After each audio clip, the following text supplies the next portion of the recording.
because the Hockey Hall of Fame like exited the coach's name out on the cup, so his name's not on the cup anymore. I was like, wow, they actually did something for once. Yeah, that's good.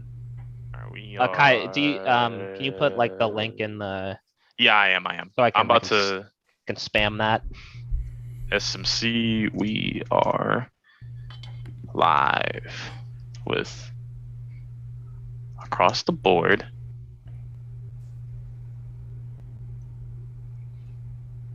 Episode number 8.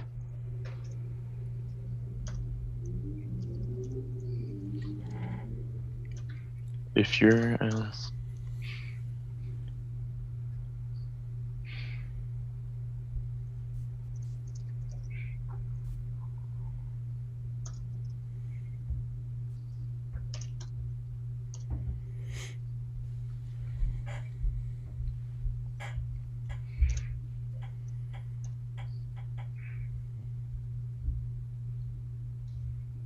all right, we are live with Across the Board, episode number 8. I'll be ranting this EP.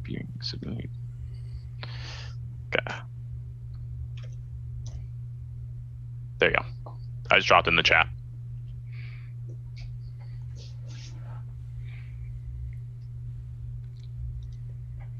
All right, you guys ready? Let's do this. Yeah, all right. So we are live with episode number 8 of Across the Board. I can't believe it's already number 8. I think these are going by so fast. I love it though. I love this time of year because as it's getting more chilly, I feel like sports are just heating up. So super excited about everything we're going to talk about today. Today we have Tyler, we have Austin, and we have Reagan joining us for a short time talking about NHL. We're super excited to get into it. Today we'll be talking about, obviously, our first topic will be NHL, where Reagan will give us a rundown of the top 4 teams and talking about the Jack Eichel trade recently. Then we'll transition into NFL, talk about some upcoming games and some very interesting stories that have popped out this week. We're talking about college football, the first CFP rankings, which I have a lot of opinions about that. So super excited to talk about those. Transition into MLB, recapping the World Series, talking about how that series went. We'll cover some MMA this weekend. We have a stacked card. UFC has a stacked card on Saturday.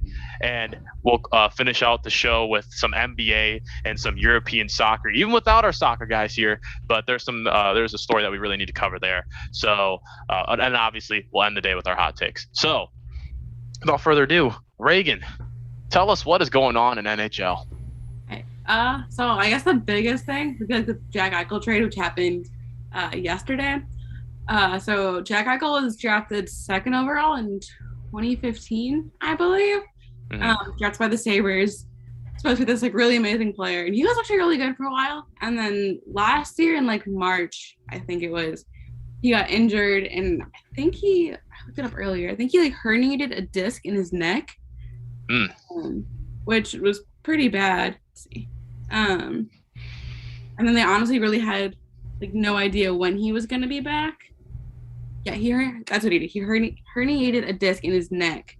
And they said probably about a week he'd be out, which turned out to be a lot longer. Went to a couple of doctors, and they said the best thing for him would be to get a artificial disc, something like that. But the Sabres were kind of like, yeah, no, you can't get the surgery, even though like medical staff for the Sabres approved it, a lot of doctors approved it.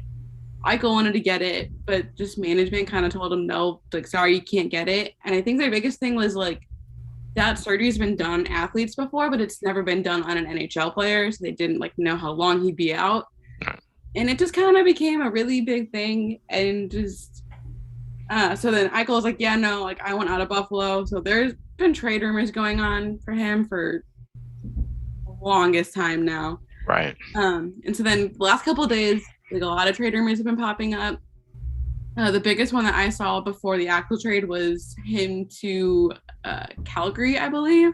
And they were going to give him Matthew Tkachuk and just a bunch of like high draft picks. And I was genuinely surprised he didn't go there. But he ended up going to Vegas. Buffalo sent Eichel and a third. Yeah, 2023 third round pick. Thank you. And then the Golden Knights saying Peyton Krebs, Alec Tuch, a top 10 protected 2022 first round pick and a 2023 second round pick. And then basically as soon as like the trade happened, Vegas like, yeah, like you can have surgery. So they're not really sure how long he's going to be out yet, since like this surgery's never been done on an NHL player. I saw they're predicting like maybe 3, 4, or 5 months, but I guess we'll just have to like wait and see. To me, it's really surprising that it literally took a trade to a new team to let him like have a surgery. Yeah. Considering he's, from what I understand, has been in pain like pretty much like every day since like that injury happened. So I'm like, yeah, I'm surprised the NHL player union didn't step in or anything like that. I feel like that. Yeah. I mean, I don't know. Do they have a player union? I feel like that really can't happen in any other sport. Only other one I'm really comparing the situation to is kind of like the Kawhi situation in San Antonio when like he was hurt, and I don't think it required any surgery or anything, but he wanted to stay out longer, and San Antonio was trying to push him to come back, and he ended up leaving. But yeah, I'm surprised that they let that happen. Yeah, because there is a players like I don't really know why they didn't step in. Mm-hmm. I know like most fans, like most teams, are like literally just like let him have the surgery. But I will say, Sabres like fans, like at least I've seen on social media right now, they're just like in shambles. Like they kind of really hate Eichel at the moment, and I'm like, oh, they did all this stuff for you, and you just left, and I'm like, he literally like can't play right now because he needs a surgery that they won't let him have. Like, are you kidding? Yeah. So they're not happy about it, but I know Vegas is like pretty. Yeah. I think they're kind of upset about like giving up, like Krebs especially, and like Tuch, but like they also got Jack Eichel, so like. Yeah. So when he comes back, where do you think that's going to position Vegas? Is this like a superstar level player that can change the course of their franchise?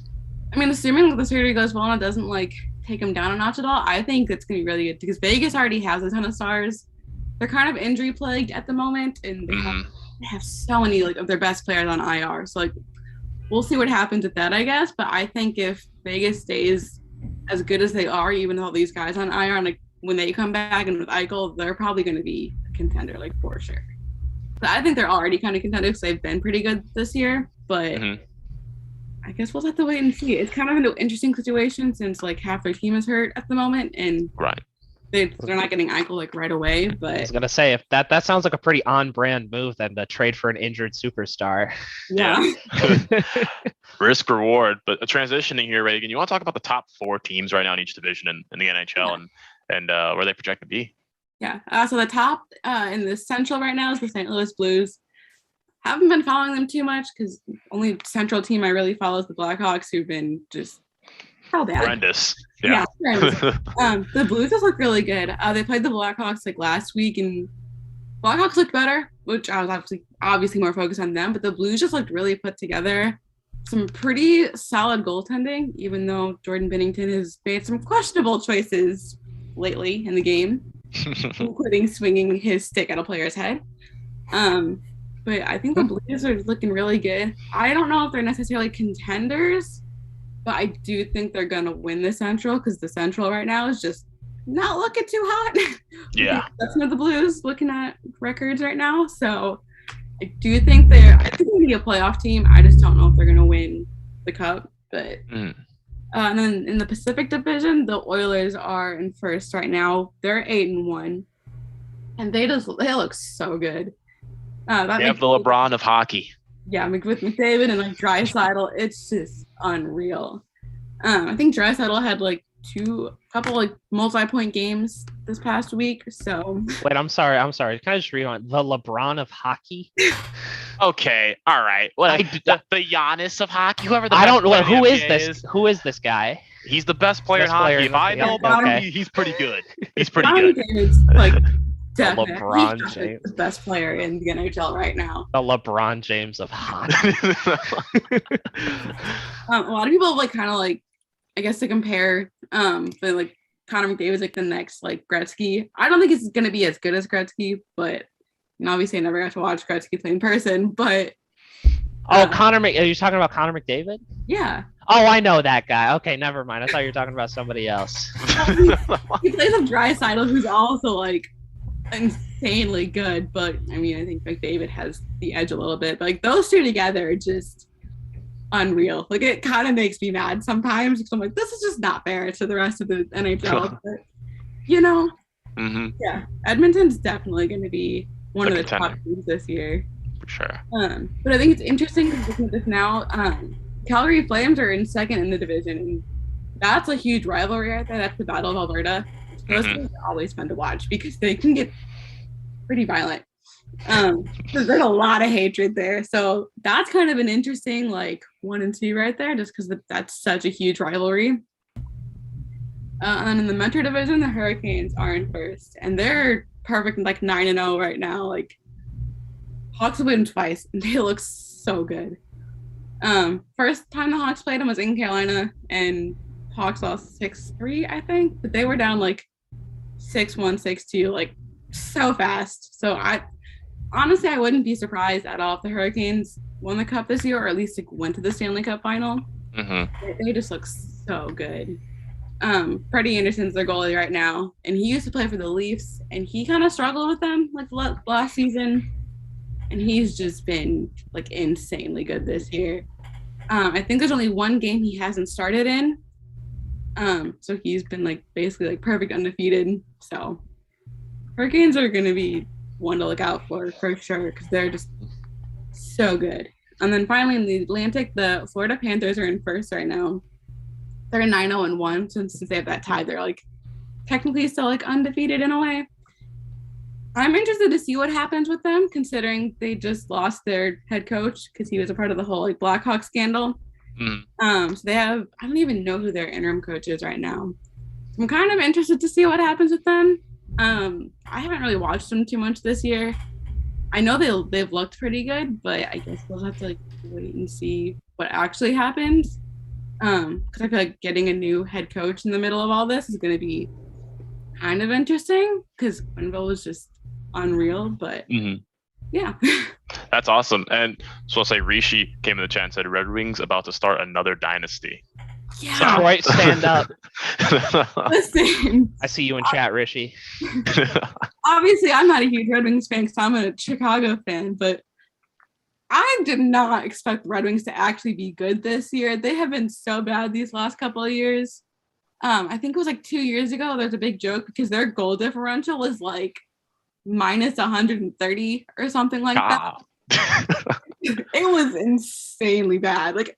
It was at a point where I felt kind of bad for them. I was like, how do you even let it get this bad? But they have looked decent this year. Looks like they've lost 4 games in a row. That is true. I mean, they're 4-5-2 right now, but hey, before those 4 games in a row, they were 4-1. They were looking pretty good. But Reagan, we got to move on. If there's anything else left in hockey, say it, or else we'll move on. What I can think of. All right. Well, Reagan, thank you for coming on. You can obviously stay on if you want. I can stay on for a few, but I have to leave for work in a little bit. That's fine. That's fine. But we're gonna transition right into some NFL. There's a lot of stuff that happened in the NFL that didn't even have anything to do with games. So we're gonna try to pick this apart here. Let's start with last week's games. Right, you have Packers beating the Cardinals 24-21, Titans beating the Colts 34-31, and then the Jets beating the Bengals 34-31 without Zach Wilson. It was the GOAT, Mike White. I would say, turns out when you subtract a bum and add Jesus, your football team turns pretty good. So, I mean, anything about those games that really stood out to any of you guys? This whole Packers-Cardinals game was very interesting to me. And I think that when you look at how good the Cardinals have been for this entire season, I would say they've probably been at worst a top 3 team in football. For the Packers it was at Lambeau, right? In Arizona. I think it was in Arizona. For them to even worse, for them to go into Arizona without their top 3 wide receivers and still somehow manage to win. Now, granted, AJ Green's controller disconnected in the middle of that last play, but the fact remains is that the Packers got it done, and I think that is a big deal, especially in the NFC where things are wide open.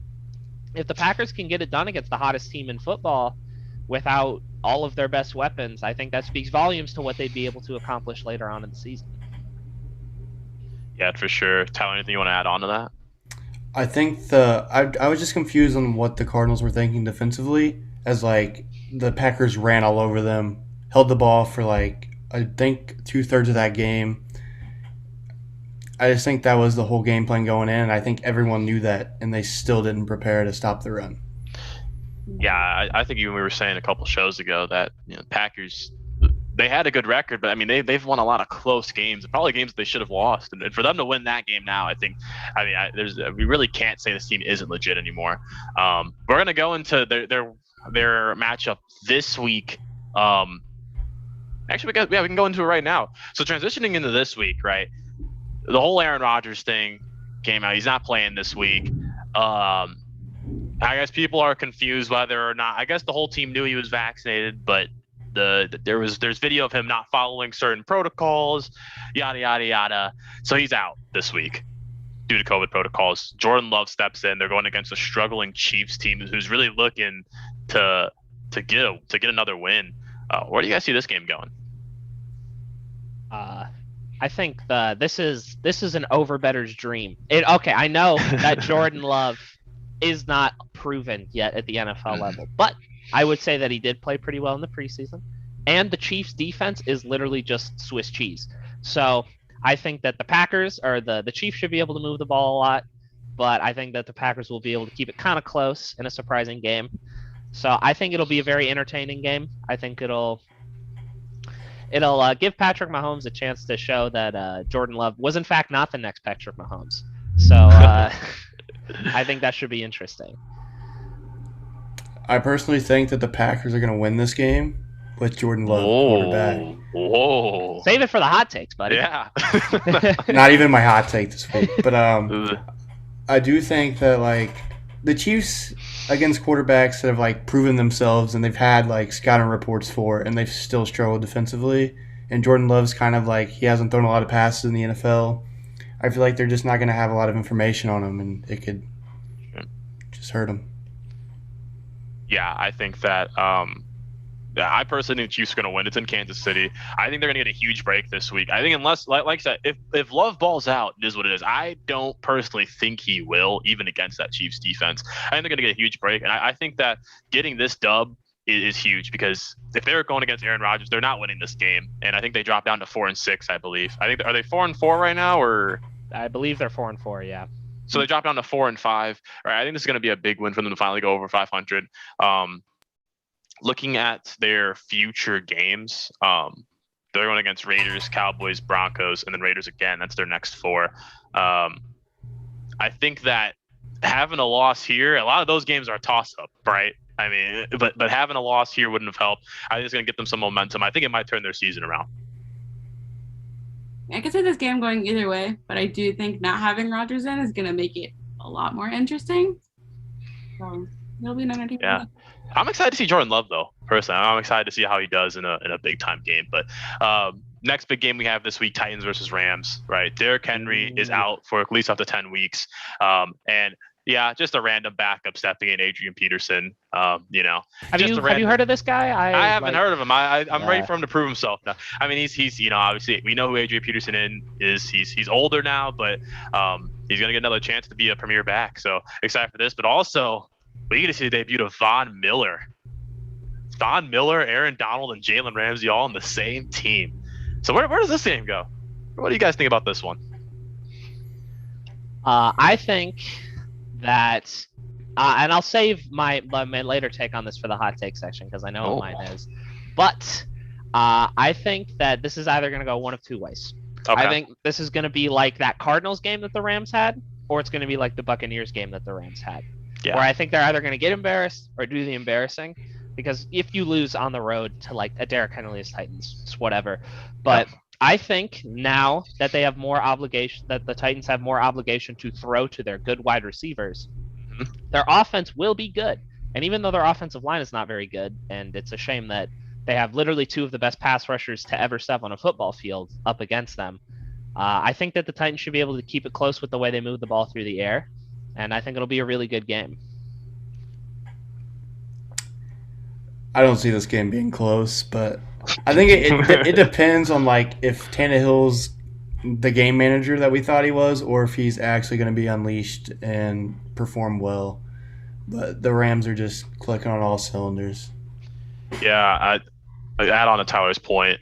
I think that Derrick Henry wasn't just, a great running back. He was like the offense for Tennessee. And I mean, I will say, Tannehill made some throws. I think it was last week or 2 weeks ago. He made some throws that I didn't know that I didn't know that was still in him. I thought he was a glorified game manager. So he has it in him. But I think that this new look defense for the Rams is just going to be amazing. Titans are going to have to figure out a way to produce without Derrick Henry. I don't know if it'll be a blowout necessarily, but I think Rams might win by 10-17. Fun fact here. Even though everybody says Tannehill's the game manager, you're never going to guess who is the second highest graded passer via PFF ratings. It's Tom Brady, then it's Ryan Tannehill.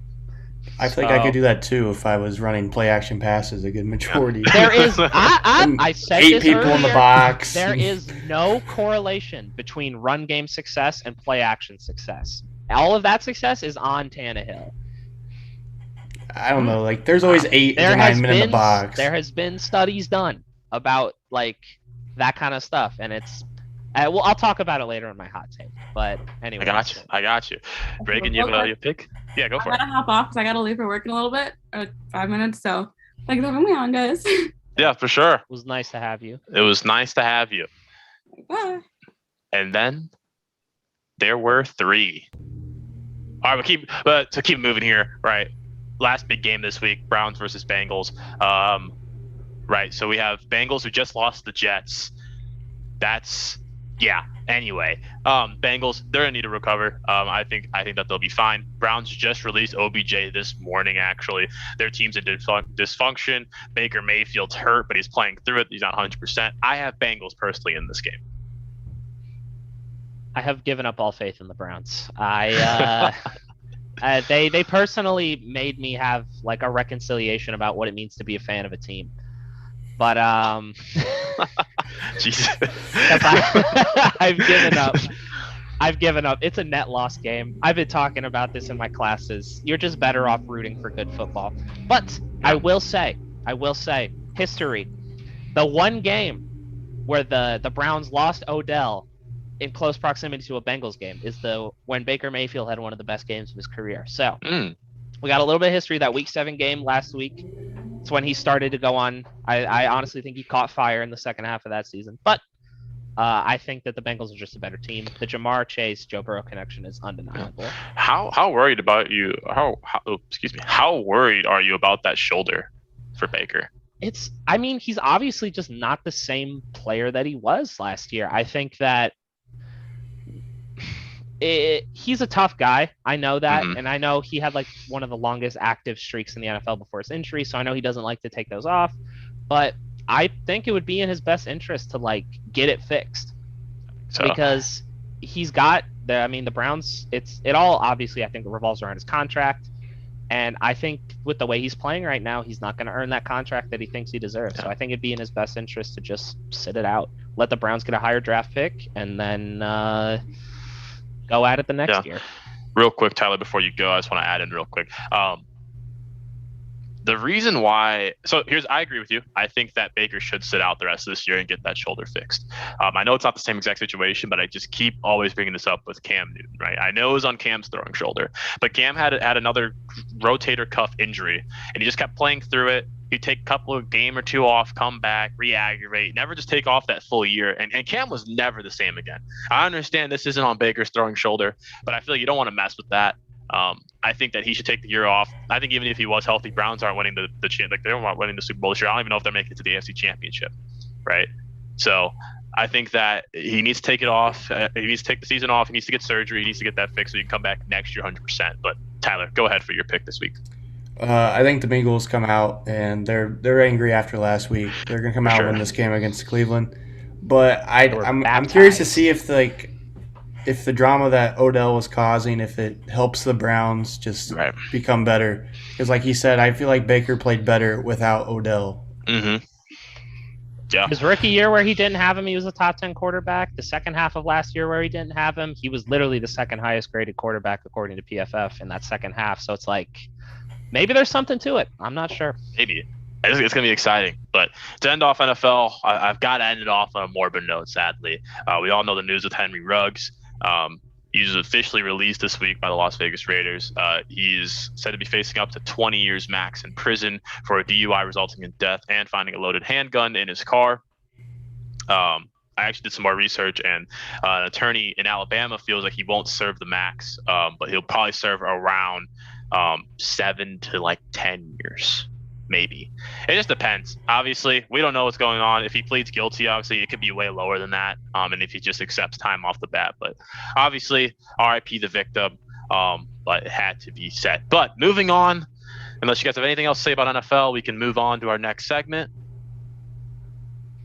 Oh, I'm looking forward to this. Oh, I'm looking forward to it too.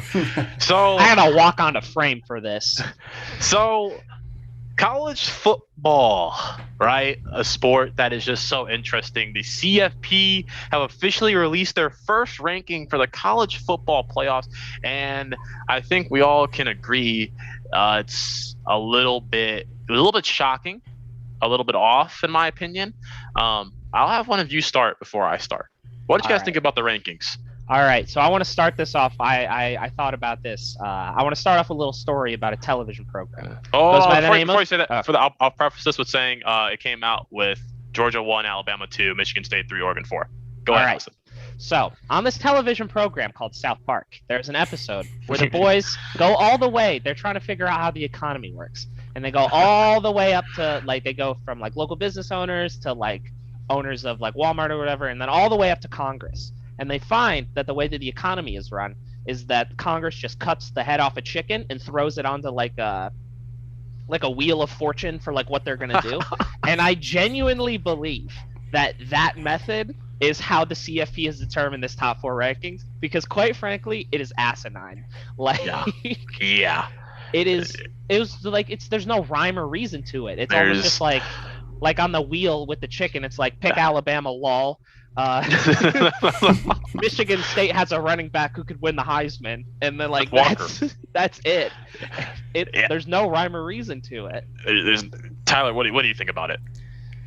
I don't understand how Cincinnati was 2 before this came out. Yep. And they just randomly drop out. I don't know how you put Oregon at 4 when they lost to a 3-5 Stanford team now. I don't care if you beat Ohio State in Columbus or not. You can't lose to Stanford. There's another team in the top 4 who also lost the game to an unranked opponent. Yeah. I'm about to get into that. Okay. So when these rankings came out, I feel like I've been saying this all year. People would think I'm crazy. Is that they don't have a criteria? There is no criteria, because I've called them out on it multiple times, and we finally see it now. There is no criteria for them. It's all money. I don't understand. Right, in your top 4 here, Alabama and Oregon have lost to unranked teams. I understand Alabama's lost to an unranked team to Texas A&M, who is now ranked 13th. However, at the time they were unranked. And you have Ohio State's only losses to number 4 Oregon. If let's say the committee is rating Alabama's loss to Texas A&M as a high quality loss because they are ranked now, there is no reason Ohio State should not be in the top 4 then. I don't care if Oregon beat them head to head. Their only loss is to a top 4 team in the country. If Alabama's only loss is to a top 13 team in the country, that just doesn't make any sense. How is Cincinnati not? We also learned this week that there's no chance for a group of 5 school. The committee values Power 5 schools over them. I've heard that it can go as far as the Big Ten runner-up has a better chance than Cincinnati making the college football playoff. That is ridiculous. And the last main point here before we get back to you guys here, I just have to get this all out of my system, is I also saw that Wake Forest could go undefeated and win the ACC championship this year and still not make it in the college football playoff because the ACC is weak this year. When have we ever heard that when Clemson was good? We've never heard that when Clemson was good. It's about priors and money. I was shocked, but I felt so good because I felt like, when people think you're crazy and you've been talking about something for so long and now it finally just all comes to light, that's what I felt like. It felt good for everybody to finally be like, they don't have a criteria. Okay, another thing. I'm going back to my roots here. Why is Oklahoma not in the top 4? They have not lost. Not just top 4. They dropped to 8. Yeah. Dropped to 8, and they blew out Texas. Yeah. They blew out Texas Tech. Like. Yeah. So I'm pulling up the full rankings here. Cincinnati's 6th. Oklahoma's 8th. 8th over Michigan, who lost to Michigan State, who beat nobody before that. I'm sorry. This is my Stephen A. moment. Are you kidding me? We can talk about how Wisconsin's ranked 21st. We could talk about.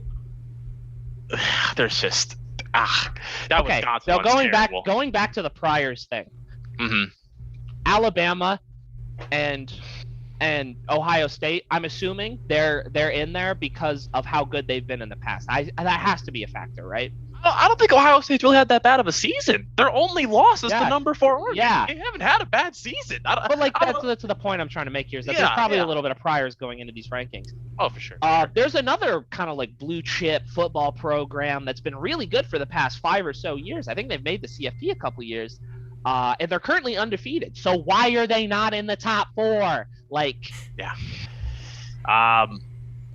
Does Oklahoma not matter? Like, their priors, they've been dominant for the past 5 or so years. I mean, I just don't know. I mean, so here's the thing with Oklahoma, right?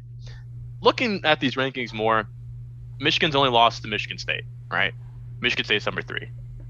Should Michigan State be number 3 is a whole nother conversation that we're having right now. I think that their only quality win is against Michigan, and I will battle anybody on that. But they're undefeated and they're in the Big Ten, so sure. Cincinnati number 6. I'm surprised the committee didn't put Oklahoma at 6 over Cincinnati the way they disrespected them. I don't know, but these rankings are all messed up. Man, I don't know. I don't know how you put Oregon in the top 4. I cannot see the reasoning for putting them in the top 4. That's wild. It's just, yeah. I mean, like, I have power rankings from an undisclosed website because I'm not trying to get sued. Their top 4 is still Georgia, Alabama, Ohio State, and Oklahoma.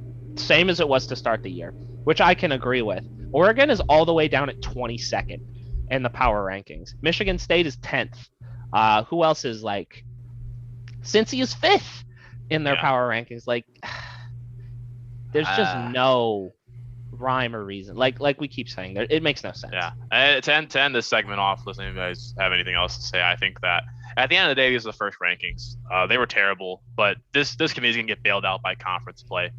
These teams are gonna lose, and it's the real problem we're gonna see is when if the end of the year is like it was this past week, I'm getting my popcorn because that I don't know what their criteria was, and I have no idea who's gonna make the playoffs. That chicken's gonna be busy this week, let me tell you. Yeah. I think the question comes down to is if Alabama loses to Georgia, do they still put Alabama at like 4? There's no way. They cannot be in. They can't be in. I don't know how. If Alabama was number 4, I think I'd be a little less angry. But if they keep Alabama at 2 until the SEC championship, and they lose to the number 1 team in the nation, the committee's gonna look at that and say number 2 lost number 1. We're gonna put them at number 4, and they're gonna be in as the first 2-loss team. That's why they put them at number 2. Because if Alabama was number 4, they're out. It's wild, and if that happens, all hell will break loose in the college football. I just have one thing to say before we move on. Go for it. Spencer Rattler didn't die for this. All right. Next segment. I'm tired of talking about this. Moving on. We're done with college football. We're also done with the MLB season. All right. Tyler, if you want to recap, let's recap the World Series. Shout out to the Braves doing it for Atlanta. Yeah. So that was a great pitched game by Max Fried. I'd like to give him a shout out. He did not have a good outing in his first game of the World Series. He came out and threw 6 shutout innings.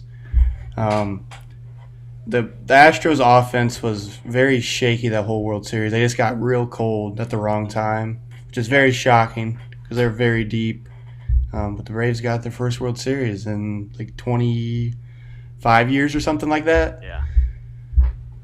That's huge. That's I huge know. for them. I was making a lot of jokes the last time we talked about the last time I was here. Yeah. Atlanta sports can't close it out, but they did it. They did it. I'm sad that it was over my Astros. I love them from like a team building perspective. I think they're great, but I'm happy to see Atlanta win. I think that the voodoo Cardinals magic was flowing through them this season, and it really proved it. I mean, they won the World Series without their best pitcher and their best hitter, so like, more props to them, man.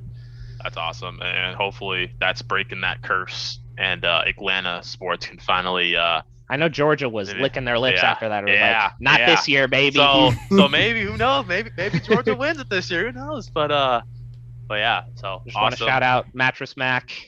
I'm sorry you lost all that money. He would have won the most money. $35 million. Yeah, if they would have won. So that's awesome. But moving on, Austin, let's cover this MMA card that's this weekend because it is stacked. Heaters on deck. Let me tell you. I have not seen a card this good in a long time. So we're starting off with the title fight. The highly anticipated rematch between Colby Covington and Kamaru Usman. Last time they fought in 2019. Great fight. 5 rounds. Went the distance. Great. Kamaru Usman is now a more considerable favorite, given his more recent performance. And then moving into the co-main event is the one I'm most excited for. It's Thug Rose, Namajunas versus Zhang Weili. I hope I'm pronouncing that right. In a rematch. Everybody thought Zhang Weili was going to be like the new GOAT in women's MMA. And then she lost to Thug Rose in like a minute and a half. So this is going to be a great fight. I think from like a technical perspective, I think this is going to be the closest fight of the night. I think Thug Rose is amazing. And I think that one's going to be great. And then I think the fight of the night favorite early, the big one on the main card is Justin Gaichi versus Chandler. What's his last name? Michael Chandler. Michael Chandler. Yeah. Apparently, from what I've read on Twitter and from what I've seen of Gaichi, these guys basically are just like, Michael Chandler is basically just like Justin Gaichi 0.8 probably. So I have a feeling this is going to be a phone booth match where dudes are just getting their teeth knocked out, and no one will get knocked out though. It's going to be a barn burner for certain. And then there's a couple other ones. There's an interesting, I think it's a lightweight fight or a flyweight fight between Frankie Edgar, the old man, and Marlon Vera. It's a bantamweight. Yep, bantamweight. So that should be a lot of fun. And I just think those top 3 fights are just going to be insane. Yeah, I can't wait. That's going to be a stacked card. It's going to be awesome. Tyler, you have something to say? Yeah, so I saw something earlier today. I don't know if it has to do with MMA or if it even is MMA, but there was rumors that in like the Jake Paul card that's coming up, whatever it is, that former NBA All-Star Darren Williams could fight Frank Gore. Yeah. No way! Hey, I'm putting all my money on Frank the Tank. He's not going down. Darren, we're talking about Utah Jazz point guard. Yeah. Brooklyn Nets point guard. Darren Williams. Former Cleveland Cavaliers point guard. Oh. Wow. Yeah, so a lot of crazy stuff. And then, of course, who could forget? I believe the Hasbulla fight is soon.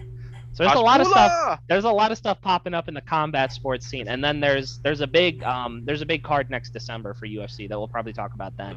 I think we can all agree here, no matter what sport we like, the best sport is watching 2 people just fight. And even better, especially with the Jake Paul cards, 2 people that don't know how to fight, just fighting. It's oh my god, I love it.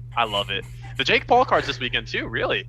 No, I think is it's it this weekend or is that? right? No, I didn't know what it was. I was just It's in looking that up. December, yeah. I will be paying a lot of money to watch Frank Gore and Darren Williams go at it. Is that I will the world we be live trolling. in now? I will be trolling Twitter for links to the fight for free. So in 10 years, I better see who is it with the guy with LeBron's mom? Delonte West. I want to see Devontae West. I want to see LeBron Delonte West James. versus Ryan's Toys. Oh man, that's awesome. But moving on, awesome card though. Really excited for that. But let's talk about NBA now. We got some good rookie talk coming in. Season's getting off and going, and the most impressive rookie by far right now has been Scottie Barnes. Scottie Barnes is averaging right now 18-9 on the 6-3 Raptors team, who's 4th in the East. All right, I think coming into this year, everybody knew Scottie, he was lengthy. He could play some defense, but it was, can the offensive game come together? And it seems like, looking at the stats, it is. Yeah, I think the big question with Barnes coming out of, I believe it was Florida State, is that he can do everything well for his position except for score. And I think that coming into this season, that was going to be a big part of his game.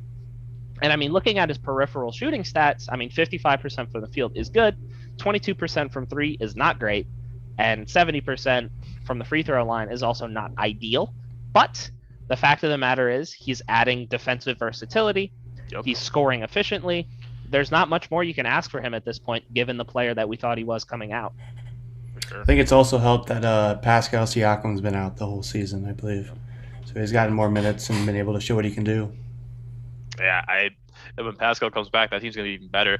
I was seeing something on Twitter. It was this team is reminding those Raptors fans of that championship team. Just a bunch of guys going at it. Oh, yeah, that guy Kawhi Leonard. Gelling together. Yeah, fun guy. Gelling together. But, I mean, I don't know. I mean, it's way too early in the season to tell. But I think when Pascal comes back and if Scottie keeps playing like this, that's going to be a great 1-2 punch. I'm curious. I need to look at their lineup. I'm curious who they have, because they have Scottie playing the 4 right now, or the 3. I believe so. I think it's my guess is it's going to be Van Vliet, Anunoby, Barnes. God, that's a huge lineup already. A Siakam, and then probably I can look at their starting lineup if you guys want to talk about it. Does Precious start or no? Precious Ochoa? He's been starting recently, but they have Goran Dragic also on their team too. That's right. It looks like their starting lineup is generally, if you replace Siakam with Barnes, it's Fred VanVleet, Gary Trent Jr., OG Anunoby, Scottie Barnes, and then Precious Achiuwa. Oh, I think you take out Precious to put in Pascal. Ooh, personally, that would be a fun lineup. Personally, I think you just do that. You got to run with the rook, especially if he was your 4th overall pick. But on the flip side of that, number 1 overall pick, Cade Cunningham, has been struggling his first couple games. I want to preface this with saying I don't think he's bust or anything. Obviously, it's way too early. He's also been injured since summer camp, or since the end of summer league into now. But he's had some pretty horrific shooting nights to start. But hopefully he'll turn that around. What do you guys think about Cade right now in that Pistons team?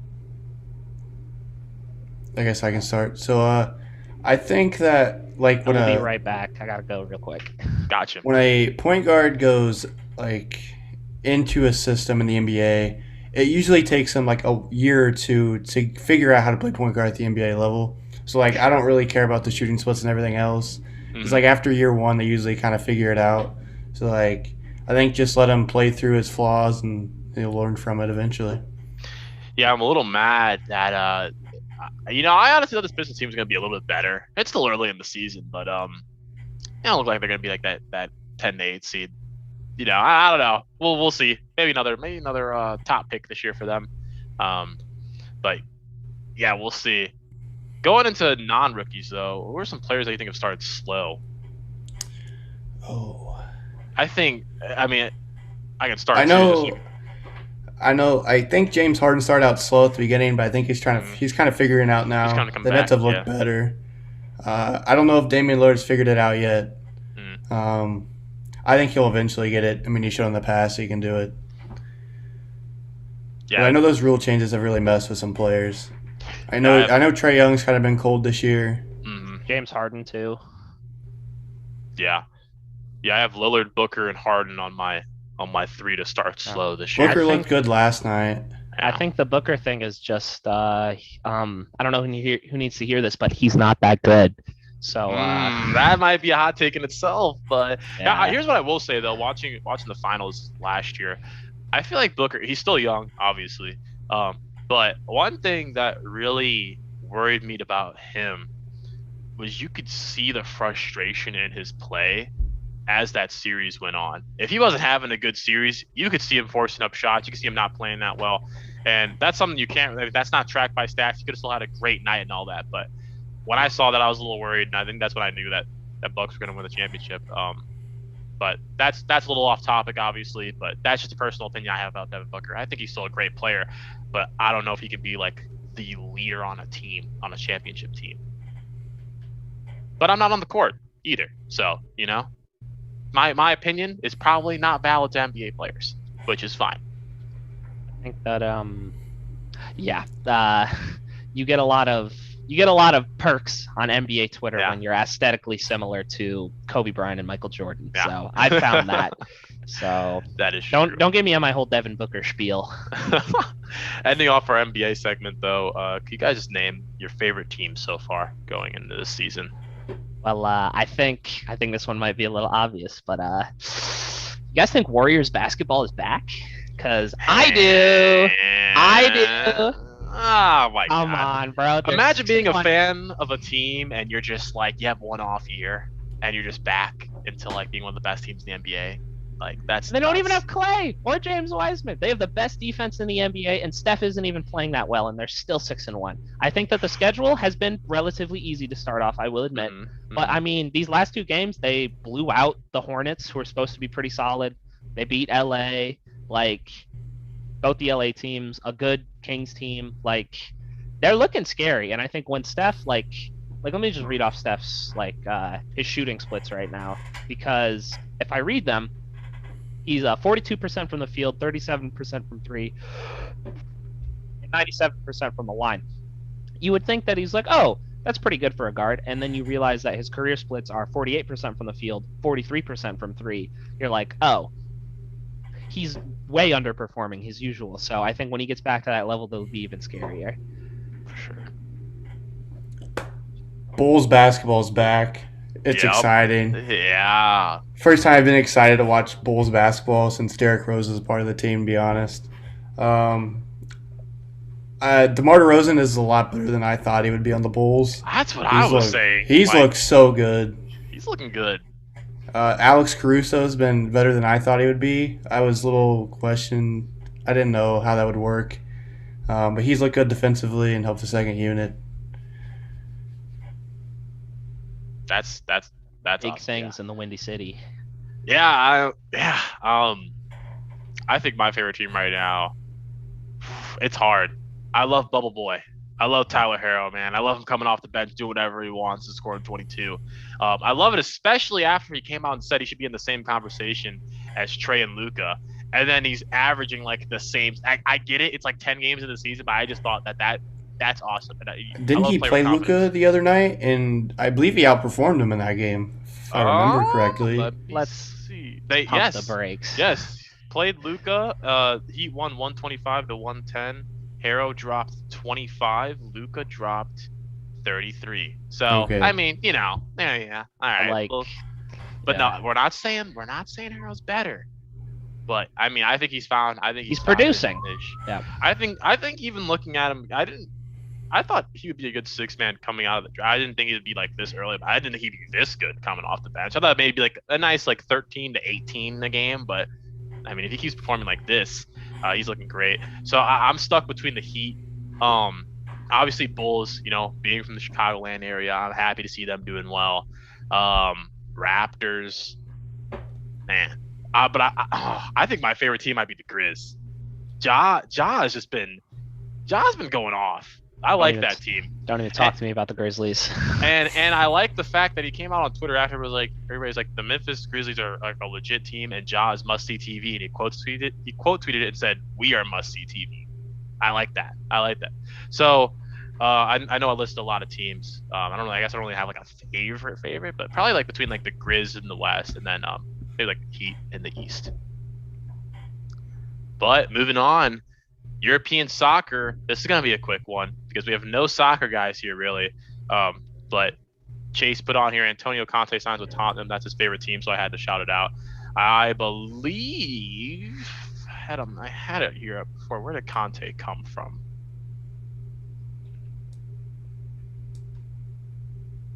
All right, well, I had it on here. I don't know where Conte came from. He's an Italian manager. Chase would know this better. Chase, if you're in the chat, I don't know if you're in the chat. You're pretty sick right now, but if anybody could find that, you can pull it up. But I cannot find it. But he's a new coach for Tottenham. Tottenham's part of the Big Six in European soccer, so it's a pretty big deal. They've been underperforming lately, and they got a new coach. So hopefully, they play a bit better, and for Chase's sake. But if nobody has anything else to add to European soccer, I will gladly move on. I have one more thing. I don't know much about soccer, but I know they're like Barcelona has signed a legendary coach to come back. Really? Yeah, I don't know. The man who pioneered the banana pass. Xavi Hernandez. I don't really know much about soccer, but I do know that was big. That dude, all I know is that dude was a problem in FIFA 13. Let me tell you. Yeah. Wow, that's awesome. That's going to be dope. Wow. Well, we'll probably hear about that more next week when Chase is on the show. I'll give more in depth. I'm not even going to act like I know that at a more than a surface level. I saw that like on like the bottom ticker of ESPN earlier, and I was like, that's about all I know. But yeah, that's awesome. So Conte signs with Tottenham, and then Xavi signs with Barcelona. So, but to end our show off, it's our favorite segment.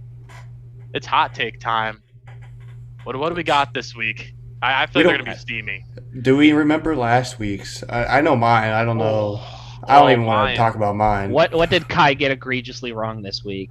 To be fair, Tulane played pretty well they played pretty well against Cincinnati in the first half. All right, the score was 31-12 at the end, but that was a pretty close game. I technically, if I would have kept my Jets pick, got it right, but I was gonna say it was because Zach Wilson, but he didn't play through a PCL strain, and then Mike White is Jesus. So he looked good last night too before he got hurt. Yeah, and then Josh Johnson came in, who's played on every team in the NFL. He's had a career high in passing yards last night. Yeah. So, but yeah, I did not hit my hot take. I still haven't hit one this season, but I like them steamy. So when it does hit, it's gonna be magic. Legendary. Austin, Tyler, what's your hot take for this week? All right, for this week, I do think that the Tennessee Titans offense will be better without Derrick Henry. I think that is because they have. Yep, I know, it's crazy. But when it turns out, here's a fun little fact for you. EPA per play for running the football, even with Derrick Henry, is still a negative play. You're literally losing points by running the ball. And the Titans have a good quarterback and a good stable of wide receivers. So if they pass the ball more, I think that they will score more points. So I think that the Tennessee Titans defense or offense will actually be better without Derrick Henry. Fun little fact. Because even as good as he is, as amazing as Derrick Henry is, and don't get me wrong, he is incredible. In terms of a production standpoint, he's probably a top 5 player in the NFL. But he's just hamstrung by the position that he plays, and I think with that roster of offensive talent they have, they will be able to make do without him. Sure. All right. My hot take, Michigan State will no longer be in the top 4 after this week when they lose to Purdue. That's what I like to see, baby. You know, I can't really say that's steamy because I feel like Purdue's always one of those teams that they're just going to upset like a ranked team. That's just going to happen. I like it. Do you have a score? I'll go 27-24. Okay. I like it. So my hot take's going to be it's going to be kind of going off of Tyler's here. But between the games of LSU Alabama, Oregon Washington, Purdue Michigan State, and Cincinnati Tulsa, one of those teams is going to get upset. I'm not confident in saying. I just feel an upset coming, but it's not in my mind. I'm usually steamy with them. You know, if I were gonna pick one that's gonna happen, it's gonna be Oregon, Washington. But that's boring because who watches Pac-12 football? Right. But you know, let's be honest. But but one of those teams are gonna get upset. It's probably gonna be Oregon. I'd love to see it be Alabama. I would love it. But LSU's looked atrocious this year. So I guess my hot take is Oregon, Washington. But I think there's going to be a major upset. It might even be 2 out of those 4 teams this week. So that is my hot take. One that I think realistically I can hit this week. I gave myself a little break from the super steamy ones because I kind of wanted to get at least one. We're 8 episodes in. If we get to double digits and I still haven't hit one, that's a problem. So I was 2 Golden State Warriors turnover. I was 1 Draymond Green 8-second backcourt violation from getting one right. That's true. I think we've only hit like 2 hot takes. I've hit 1. You've hit 1. I think I'm trying to remember what it was. Chase hit maybe 3 because Chase hit 1. I think me and Chase both got the Jaguars. Oh, that's true. That's true. Against Miami, I believe. Yeah. In London. Yeah. But yeah. Those are steamy. I like them. But that ends our show for this week. We actually end a little bit early, but there's only 3 of us. There's usually 6 of us. So yeah. I was looking at the time and I was like, we're going by this fast, but yeah, there's only 3 of us. But thank you for everybody that's tuned in this week. We're looking forward to next week. Hopefully we hit our hot takes and all that. Everybody stay safe out there. Bundle up. It's getting cold, and we'll see you next week.